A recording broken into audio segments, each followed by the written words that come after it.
This patricide is an act against nature and the gods.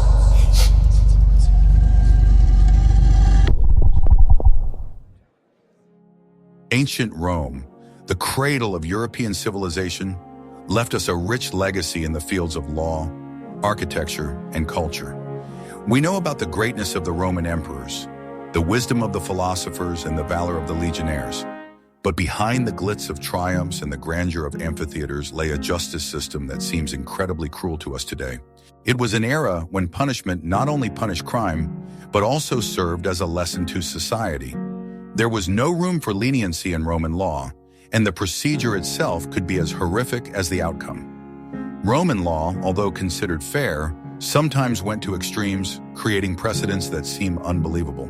Roman citizens, especially slaves and non-Romans, lived in a world where any violation could lead to dire consequences. Society was structured in such a way that any deviation from the norm could result not only in condemnation, but also in severe punishment. Watch the video to the end to learn how Roman laws punish crimes you never even imagined.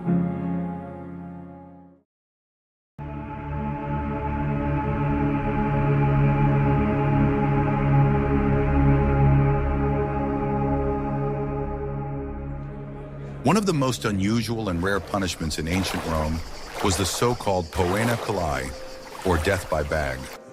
It was the highest measure of punishment intended for those who committed the most terrible of all crimes, patricide.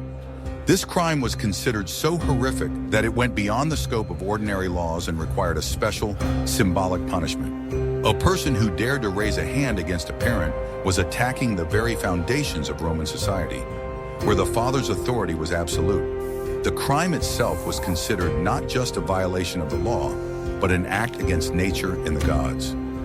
Roman law was strict, but this crime was considered so abhorrent that a special ritual was devised for it. The punishment was intended to show that such a person was unworthy of being in society.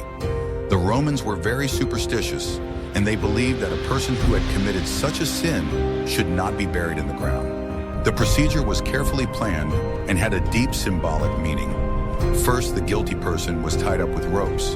His face was covered with a wolf skin, which was supposed to symbolize his wild and inhuman nature. Then he was placed in a large leather bag called a culus, but he was not alone in this bag. 4 animals were placed in the sack with him: a dog, a rooster, a snake, and a monkey. Each of these animals had its own symbolic meaning, reflecting different aspects of the crime. The bag was then sewn shut and thrown into the nearest river or sea.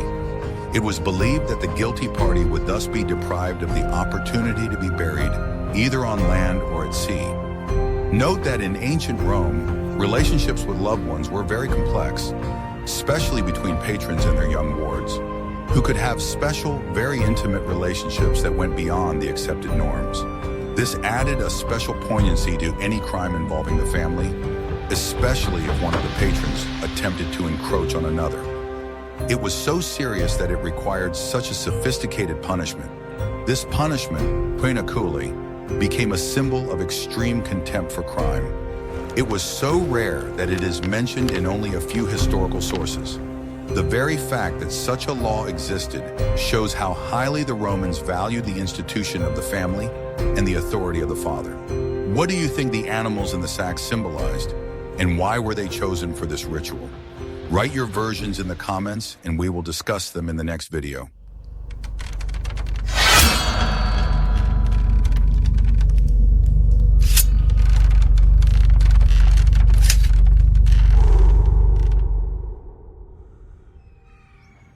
In ancient Rome, in addition to formal punishments, there were also exemplary measures designed to frighten and warn potential criminals. One such symbol was the sword of Damocles. Although it was originally a Greek legend, its essence was deeply understood by the Romans. The idea was to show a person that their power and well-being could be taken away in an instant. The Romans used this as a metaphor to demonstrate the vulnerability of anyone who enjoys power. Those sentenced to such punishment were publicly displayed for all to see. In Rome, this punishment was not formal. It was more like public humiliation. A person who committed a crime, especially someone from high society, could be sentenced to public disgrace. They were put in the town square, dressed in clothes that indicated their crime, and tied to a pole. Their face was exposed, and anyone could see their humiliation. This was worse than physical punishment, as it left a permanent mark on their reputation.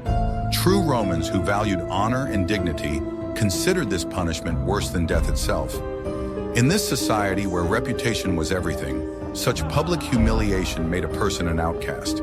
In this context, public humiliation was particularly significant for those who led double lives and whose hidden relationships with members of their own sex could be exposed.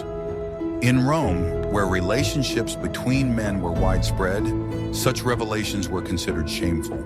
It could permanently destroy their social standing. Punishment by Damocles' sword was a public demonstration that their reputation was hanging by a thread. After all, in Rome, there was not only physical punishment, but also psychological punishment. Death would be a relief for some. Public humiliation took various forms.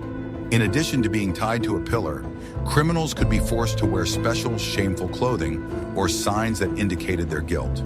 For example, a person convicted of fraud could be forced to wear a sign around their neck stating their crime. This was particularly humiliating, as it forced the person to constantly face the condemnation of those around them. For noble Romans who lived in a world where honor and reputation were more valuable than life itself, such punishment was unbearable. They could be deprived of their civil rights, the opportunity to hold public office, and even the right to wear a toga. Rome had a unique culture where public condemnation was one of the most terrible forms of punishment. People who did not conform to social norms could be subjected to public ridicule. They could be ridiculed in comedies on stage, and satires could be written about them and distributed throughout the city. It was a punishment that did not affect the body, but the soul, leaving deep psychological trauma. Which of these two forms of punishment, physical or psychological, do you think was more frightening for a Roman citizen? Watch the video to the end to find out the answer to this question.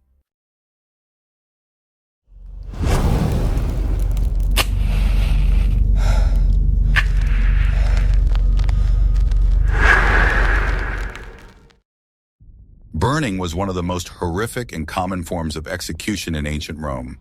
It was used for a wide variety of crimes, from treason to arson and desecration of sacred sites. But its most unusual use was for rebellious slaves. The Romans believed that a slave who raised his hand against his master should be punished with particular cruelty to serve as a lesson to others. A slave who dared to challenge his master was considered dangerous to society as a whole. There was a special procedure for such punishment. The condemned person was tied to a stake surrounded by a large amount of wood and brushwood. Sometimes, to enhance the edifying effect, the condemned person could be covered with resin or other flammable substances. It was not a quick death, but a slow, painful extinction that had to be visible from afar. The goal was not simply to take a life, but to show everyone around what awaited those who dared to violate the established order. Burning was also a symbol of purification. The Romans believed that fire could destroy not only the body, but also the soul of the criminal, making him unworthy of even posthumous existence. Sometimes, especially in cases where the crime was related to the desecration of temples or holy places, this ritual was performed on sacred ground to show that the gods did not forgive such acts. Note that in Rome, even some romantic relationships between men and their students were considered a special form of sacred union, and their desecration could lead to such a terrible punishment. This added an even darker and more sinister tone to the ritual. A special place in the history of burning at the stake is occupied by minor arson, incendium minor, which was punishable by burning. This crime was considered serious, as the fire could quickly spread and cause damage to the entire city. The punishment for such arson was exemplary. The guilty party was burned in the square so that others could see what they would face for similar crimes. Unlike arson, major arson, incendium maior, which was committed with malicious intent, was punished even more severely. A person could be burned alive in an amphitheater, where their death became part of a public spectacle. Burning was also used for heretics and those accused of magic or witchcraft. The Romans were very superstitious, and they believed that these people communicated with dark forces. Therefore, fire was supposed to not only take their lives, but also cleanse the world of their presence. It was a punishment that served not only as retribution, but also as a ritual to expel evil. Burning was also a form of political punishment. Emperors could use it to intimidate their enemies and rivals. For example, in 64 AD, after a fire in Rome, Emperor Nero blamed the Christians for it. They were burned alive in Nero's gardens to entertain the crowd. It was a punishment intended to show that the emperor had absolute power and could punish anyone he did not like. Thus, execution by burning in ancient Rome was not just a form of execution, but a complex system of punishment that had deep symbolic and political significance. It was intended not only to take life, but also to humiliate, intimidate, and purge society of those who, in the opinion of the Romans, deserved such punishment.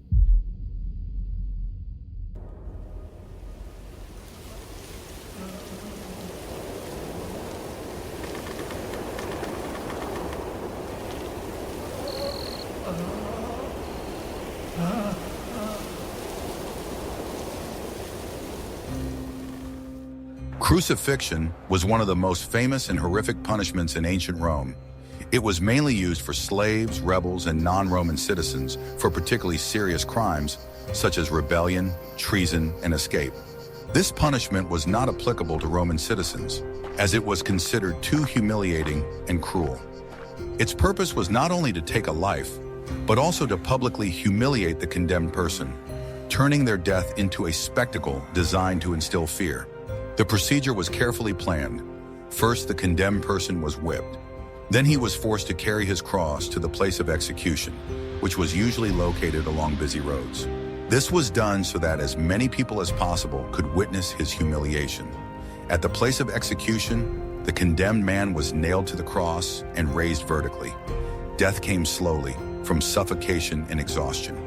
It was one of the most painful and slowest punishments known in history. In Rome, where public spectacles were part of everyday life, crucifixion was not only a punishment, but also entertainment. Crowds gathered to watch the execution. It was a spectacle designed to reinforce in people's minds that any disobedience to authority would be punished. Some convicts could hang on the cross for several days before death took them. It was a punitive punishment designed to permanently discourage people from going against the authorities. Rome had its own special traditions and some connections, especially between old patricians and young senators, were well known, although not publicized. However, if such a senator dared to challenge his patron, he faced public humiliation comparable to crucifixion. Crucifixion as a form of execution originated in the Middle East, and the Romans adopted it and brought it to its terrifying perfection. The goal was not only to take a person's life, but also to strip them of all dignity, turning them into a living symbol of shame. It was a punishment that served as a powerful tool for controlling the population. The Roman authorities erected crosses along the roads so that every traveler could see what awaited those who dared to go against Rome. Despite its cruelty, crucifixion was a very effective tool. It quickly suppressed rebellions and made people think twice before going against the authorities. The Romans were very practical, and for them, crucifixion was not just a punishment, but a tool for maintaining order. They used it to intimidate and demonstrate their power. They saw it not as cruelty, but as a necessity. Note that even in the eyes of Roman citizens, death on the cross was so humiliating that they preferred other types of execution. A Roman citizen sentenced to death could ask for decapitation, which was considered a more honorable death. This shows once again that in Rome, status and honor were more important than life itself.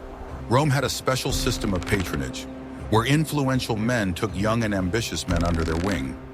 If one of these protégés fell out of favor, he faced public humiliation comparable to crucifixion. But that was not the only thing a violator of the order could pay for. Well, do you think that's all? Not quite. If you haven't been crucified yet, then maybe today you'll be lucky enough to end up in the arena.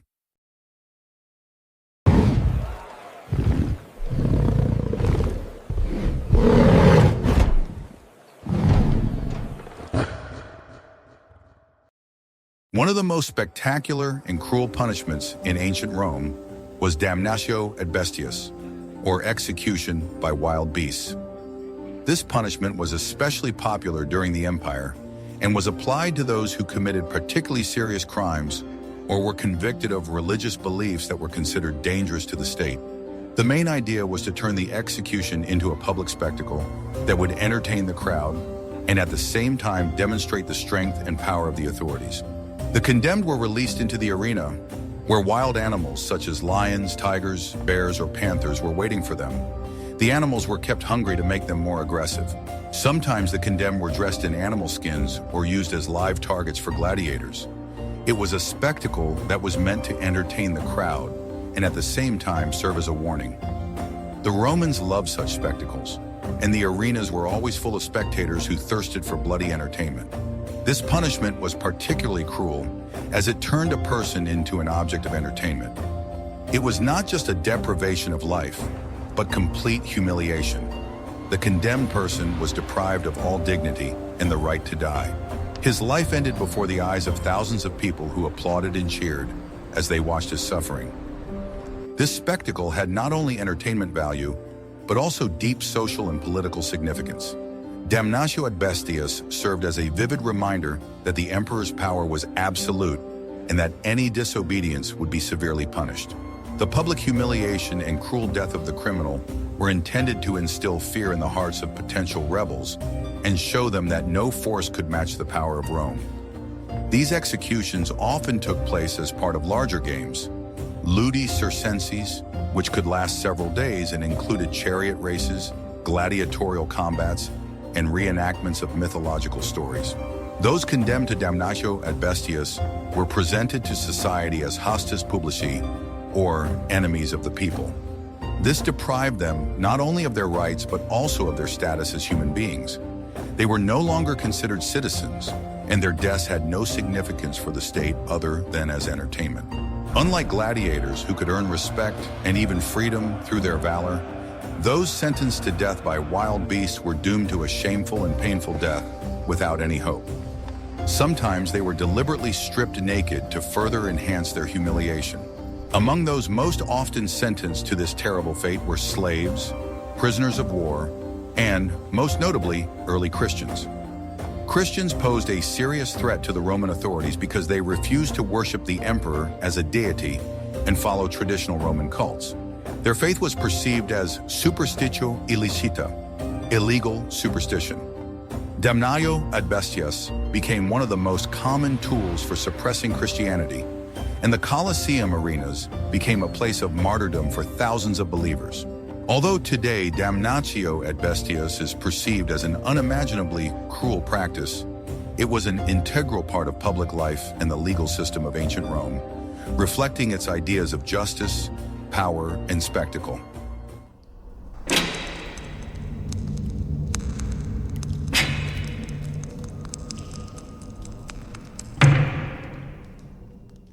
A punishment that is rarely discussed, but was no less horrific, was death in prison. In Rome, prisons were not used as places of detention for rehabilitation, but as places to await sentencing or death. Conditions in Roman prisons were inhumane. People were held in cramped, dark, and damp cells with no light or food. Many died of disease, starvation, or despair. It was a punishment that turned a person into a shadow. One of the most famous prisons was the Mamertine prison, or Tullianum. It was an ancient prison located in the Roman Forum, where enemies of the state, leaders of rebellions, and other important criminals were held. The conditions there were so terrible that many preferred death. People sat in darkness, without food or water, until they died of exhaustion. It was a punishment that slowly and quietly destroyed a person, depriving them of all hope. Death in prison was especially humiliating for those who were sentenced to it. They were deprived of a public execution, which could have brought them at least some notoriety. Instead, they died in obscurity, their names erased from history. It was a punishment that deprived a person of their name, their memory, and their place in society. In Roman society, where honor and dignity were everything, such oblivion was worse than death itself. Rome had a special system of patronage, where influential men took young and ambitious men under their wing. If one of these protégés fell out of favor, oblivion awaited him. For those whose secret relationships were revealed, death in prison was not only a physical end, but also the complete destruction of their reputation. Death in Roman prisons was often not an accident, but part of a well-thought-out system of punishment, where the lack of publicity was considered a form of humiliation in itself. Unlike damnatio ad bestias or crucifixion, which served as a public spectacle and warning, death in prison was a silent sentence that erased a person from the memory of society. This was especially true for noble citizens whose honor and reputation depended on public opinion. For them, being forgotten was even more terrible than a painful death. Prisoners, known in Rome as vinculati, were held in appalling conditions. The lack of sanitation, constant cold and damp, and meager and irregular food made prisons breeding grounds for disease. Lice, rats, and other parasites were commonplace. Prisoners were often chained, which further restricted their already miserable existence. Many of those who ended up in prison never lived to see their trial, dying of exhaustion or infection. Such a death was not only physical, but also symbolic. Roman justice, based on hierarchy and social status, viewed death in prison as punishment for those who did not deserve public attention. Slaves, plebeians, and other lower classes of society, as well as foreign prisoners of war, often found themselves in such conditions. It was a kind of erasure of the person, a denial of their existence as an individual. For the Romans, who valued civil rights and dignity, imprisonment was the complete opposite of their ideals. It turned a person into an object, deprived of free will and the right to their own destiny. Their death did not become a historical event, but simply disappeared into obscurity, like a drop of water dissolving in the ocean. How did the Romans get criminals to tell the truth? Was a simple conversation enough for them to confess everything? Or did they know something that allowed them to loosen the tongues of even the most uncooperative?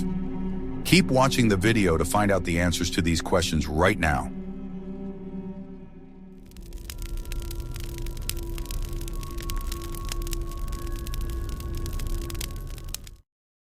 Roman justice, despite its formality, was not without cruelty. In cases where witness testimony was insufficient, the Romans could resort to interrogation with prejudice. This was not a punishment, but rather a way of obtaining information, which, however, could be incredibly cruel. For Roman citizens, this was rare, but for slaves, it was common practice. It was believed that a slave had to be under pressure in order to tell the truth. Therefore, they could be subjected to various forms of pressure to obtain a confession. This was especially common in cases where a slave was accused of a crime against his master. Any suspicion, even the slightest, could lead to such an interrogation.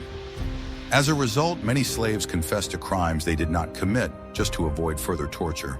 The interrogation procedure was strictly regulated by law, which determined what methods could be used and how long the interrogation could last. However, in practice, these rules were often violated and the interrogation turned into actual torture. This was further evidence that Roman justice, although considered fair, was not equal for all. In Roman society, where close relationships between men were part of life, interrogation could be used to force a person to confess to things they did not want to talk about, especially their secret affections. The methods used during interrogation were varied and sometimes incredibly sophisticated. They included not only physical abuse, but also psychological pressure. One of the most common types was quaestor, which literally meant torture. This could be fustigatio, beating with sticks or a whip, ungulae, the use of hooks to tear flesh, or laminae, cauterization with a red-hot iron. These methods were not arbitrary. Their use was regulated, although not always observed. For example, a certain number of blows or a certain duration was prescribed for each type of torture. Roman lawyers, such as Ulpian, described the rules for conducting interrogations in detail. According to Roman law, testimony obtained under torture was considered valid only if the slave gave it voluntarily. This legal casuistry justified the use of cruelty, as it was believed that a slave in a desperate situation would be more likely to tell the truth. At the same time, if a slave died during interrogation, his master was paid compensation, which once again emphasized the attitude towards slaves as property.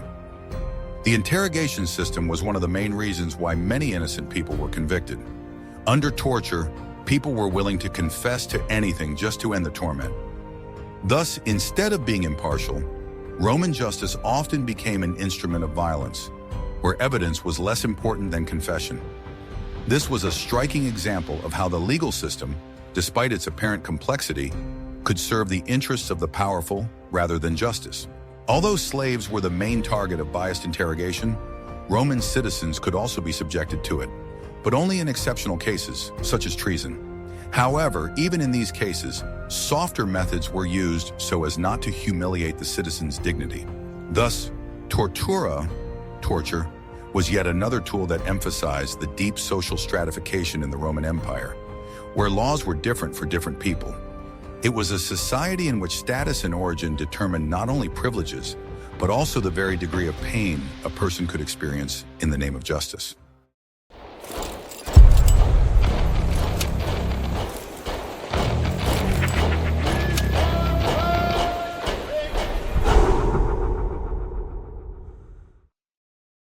The Roman Empire, being a huge state, often faced uprisings and rebellions. And when a rebellion was suppressed, the punishment was not only individual, but also collective. The Romans believed that punishment should be such that it served as a lesson to anyone who dared to go against the authority of Rome. One of the most terrible punishments for mutiny was decimatio, or decimation. It was a method used in the Roman army to punish an entire unit for cowardice or mutiny. Every 10th soldier in the unit was executed by lot, regardless of his guilt. It was a punishment intended to strengthen discipline and show that Rome would not forgive disobedience. Punishments for mutiny were not only collective, but also public. Those convicted could be crucified, burned, or thrown to the beasts in the arena.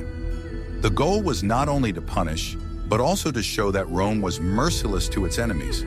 In Rome, where close ties between male soldiers were common, such punishments, where one could be sentenced for the misdeeds of another, were particularly tragic. In addition to decimation, there were other forms of collective retribution that were applied to the civilian population. When a city or an entire province rebelled against Roman rule, the punishments could be incredibly cruel. Cities could be completely destroyed, their populations enslaved or executed, and the land sown with salt to make it unfit for cultivation. This symbolic act, known as solemn salis, or sowing with salt, was a powerful sign of complete destruction and oblivion. The purpose of such punishments was not only to suppress the current rebellion, but also to prevent future ones. The Romans were pragmatic strategists who understood that demonstrating absolute power was the most effective way to maintain order over vast territories. The public executions of thousands of rebels served as a lesson to anyone who might consider disobedience. It was a kind of propaganda of terror that spread fear and strengthened imperial control. One of the most famous stories of collective retribution is the suppression of the Spartacus uprising. After the uprising was brutally crushed, about 6,000 surviving slaves were crucified along the Appian Way from Capua to Rome. This horrific procession was intended to remind everyone who passed by what awaited those who dared to challenge the power of Rome. It was not simply punishment, but a demonstration of absolute and uncompromising power. Ultimately, these punishments were part of the Roman philosophy of law, which viewed crime as an act directed not only against the individual, but against the entire state. Thus, the punishment had to be equally comprehensive in order to restore the disturbed order and show that Rome would always prevail.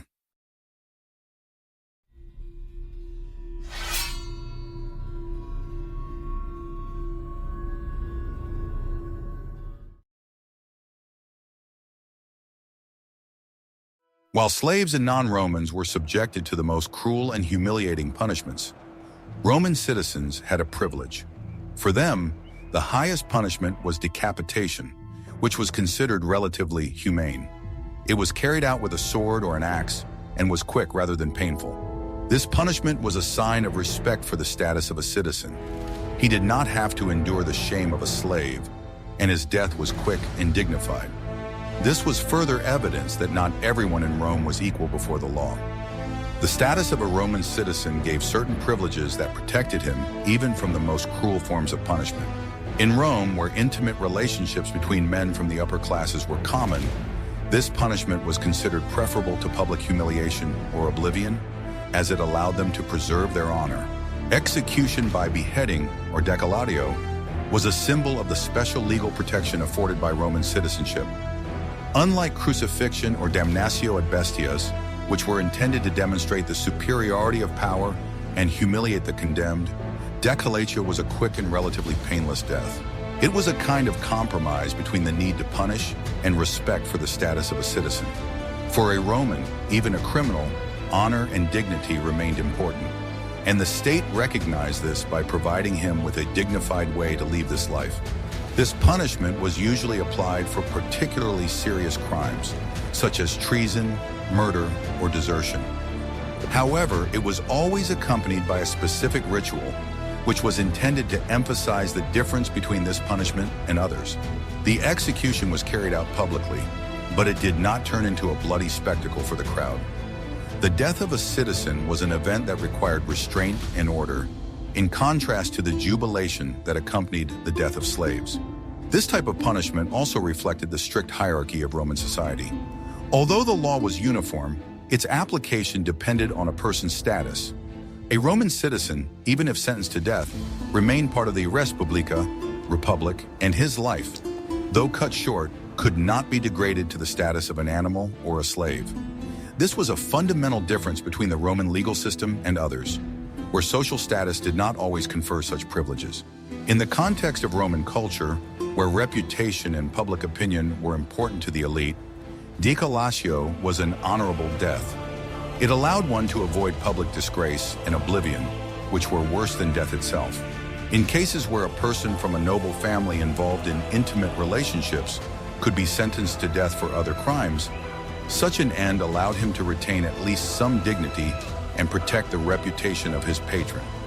Thus, even in death, the status of a Roman citizen remained the highest value, which protected him from complete destruction.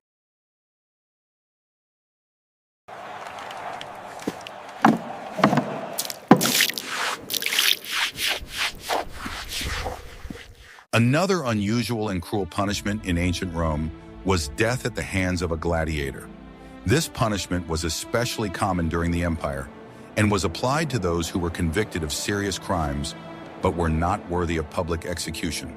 The condemned were released into the arena where they had to fight an experienced gladiator. They had no chance of winning. The goal was not simply to take their lives, but to do so in the form of entertainment. Crowds of spectators came to the arena to watch. It was a punishment that turned a person into an object of entertainment. This punishment was especially humiliating because it stripped a person of all dignity and the right to die. Their life ended in front of thousands of people who cheered and rejoiced as they watched their suffering. In Rome, where relationships between men and their students were part of life, such a punishment, where a patron could abandon his protege, was particularly cruel.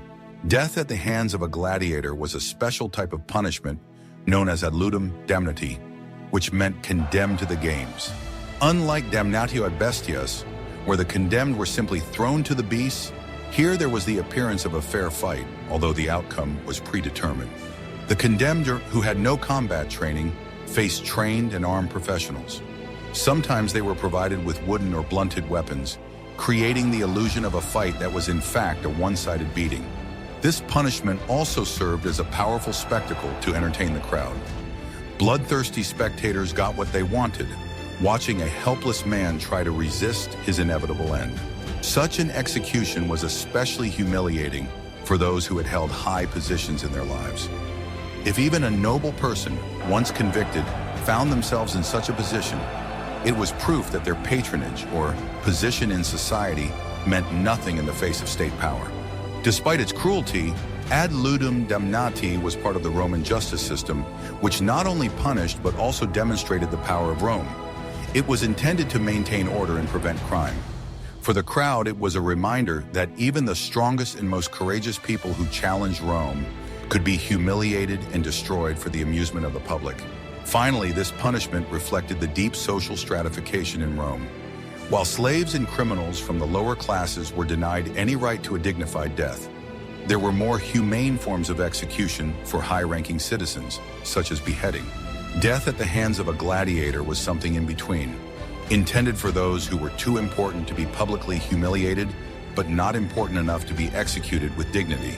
In a society where connections between men were important, the public humiliation of a protege sentenced to such punishment was not only a personal tragedy, but also a disgrace for the patron. This emphasized that even in the most intimate relationships, status and power were always decisive. We have learned that in ancient Rome, punishment was not simply an act of retribution, but a complex system that had deep symbolic meaning.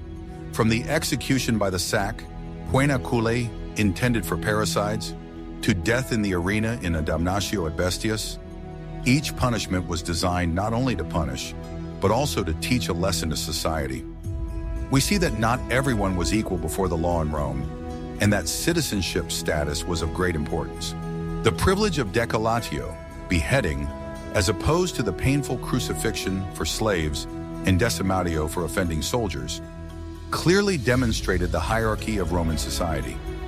Even death in prison, seemingly a simple end, was in fact a form of public humiliation that erased a person from memory. Thus, punishments in ancient Rome were a multi-layered phenomenon that reflected the political, social, and cultural life of the empire.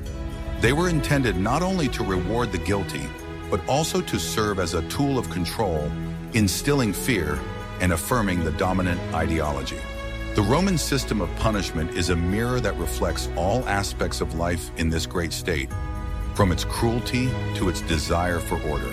What other topics about ancient Rome would you like to learn about? Perhaps you are interested in how the Romans entertained themselves or how their families were structured. Leave your suggestions in the comments, and don't forget to subscribe to the channel so you don't miss any new videos.